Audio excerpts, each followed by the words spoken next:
Hello everyone, it's Hannah here from Virtually Fluent. Today we are turning to grammar again. We're learning a brand new tense, the past perfect tense in English. We will look at the structure, the form, and most importantly, the use.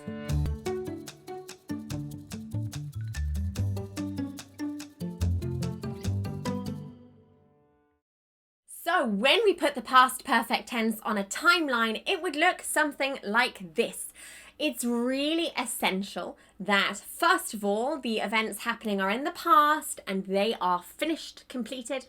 And second of all, we must have two events in the past. That's because event 1 will use this tense, the past perfect tense, and event 2 will use a simple past form. Now, the past perfect is nice and simple because there's only that one reason why we use the past perfect tense, to talk about the first of two past events. But I will also point out that we can use stative verbs in this tense too. So as I've already said, when we have two events, both finished and both in the past, the first event, so the furthest back event, is the past perfect tense. And we use this tense to express that one event happened before the other. Of course, if we have two events happening at the same time or only one event, we would not use this tense. We would use different past tenses instead. For example, when we arrived at the cinema, the film had already started. That past perfect tense, had already started, tells us that that event happened first, and then after we arrived at the cinema. She moved to Barcelona after she had graduated, and we had never tried sushi until yesterday. You can see if I put these events on a timeline, it shows us very precisely which event is first and which event is second. And just to note that we can use stative verbs with the past perfect tense. I had known her for a long time before she died. We had liked her until she was rude to us. I had always wanted to visit France, but then I heard some bad things. So let's review the form of the past perfect tense. We're going to take a nice simple verb to read. So first we start with our subject, then we use the word had, which you can see is exactly the same for every single subject, and finally we use the past participle form.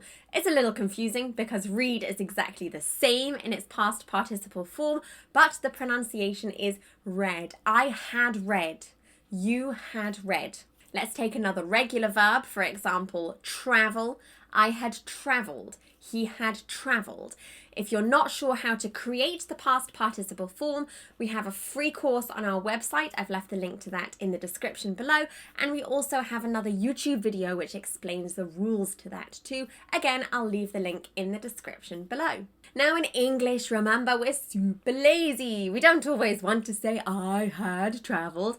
So instead, we push those words together. We insert a contraction. And here we are going to push the subject and the had together. So we end up with I'd travelled, you'd travelled, he'd travelled, she'd travelled, it'd travelled, difficult pronunciation, it'd travelled, we'd travelled, and they'd travelled. Now in the negative form, all we do is insert the word not, and this goes in between the had and the past participle. I had not read. You had not read. And we can contract those two parts together in the negative, hadn't. I hadn't read. He hadn't read. Questions are nice and simple because all we do is flip the first verb, which is had, and our subject. And of course, we can insert a question word at the beginning too. What had you read? Why had he read? We don't always need a question word though. We can just ask a yes/no question. Had I read? Had he read? And when we do ask these yes/no questions, we can respond with a short response, which is yes, I had. Yes, he had. Or no, I had not. No, she had not, which we can contract.